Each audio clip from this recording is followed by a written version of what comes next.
Hi, I'm Susan Gantner, and I'm here with Bob Tipton.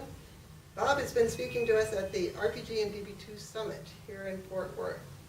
And I'd like for Bob to share a little bit of what he shared at the summit. So Bob, welcome. Thank you. Everybody really enjoyed your session.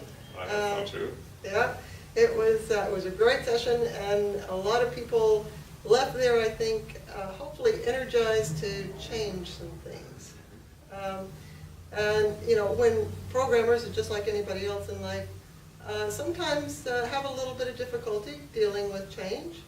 And you had some great things to say about when things change works well and when it doesn't work well. Yeah, there's really three things that are important to talk about when you look at change efforts that succeed. One of them is just basic human nature. You know, common myth, I think, is that people resist change.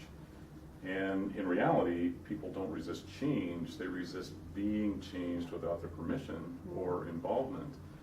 I tell people, if you want to absolutely guarantee that change will fail, jam it down people's throats. Mandate it, and you're absolutely ensured of having change be very difficult or probably come off the tracks down the road. So it's the process of invitation. Asking for participation. It's not democracy, it's not voting, it's not opening it up to everyone.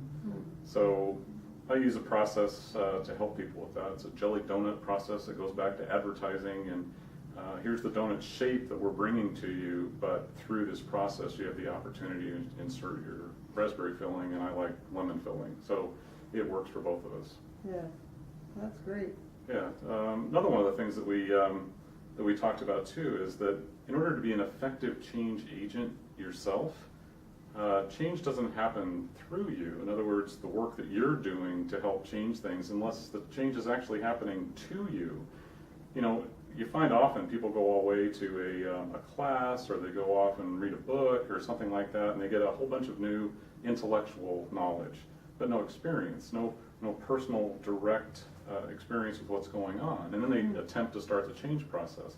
Well, they don't have integrity in what they're doing, and people can see right through it. You know, we have highly tuned BS detectors in our world, and we can tell when somebody's being disingenuous or just acting. So if you're going to be an effective change agent in your organization for whatever the circumstance might be, you really need to invest in the change process yourself. That way, you know what it feels like, you've got empathy, people can look at you as somewhat of a subject matter expert, or at least somebody who's participating yourself. So change can't happen through you unless it's happening to you.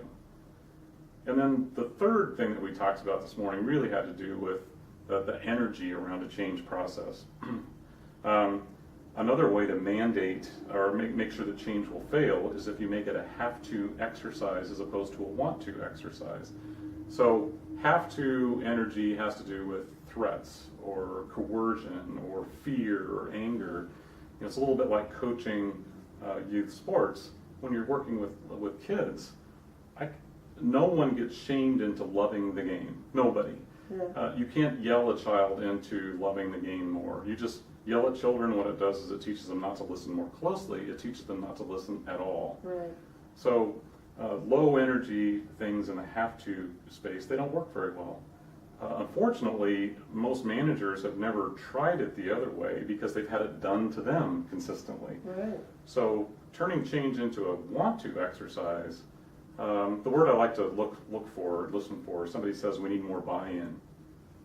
If you're talking buy-in, you're too late, because then you're into convincing, you're into selling. What I want it to be is to be an investment. It's my choice. I choose this effort. So using energy like curiosity or joy or autonomy or mastery, those are all positive things that get me to want to participate in the change effort as opposed to feeling like I have to. Yeah. Well, that's great. And I know that all the people that listen to you today hear the rest of the story as well are getting ready to make a lot of big changes in their own lives and in their own businesses. Yeah. Thanks very much for the pointers. Oh, my pleasure. Thank you.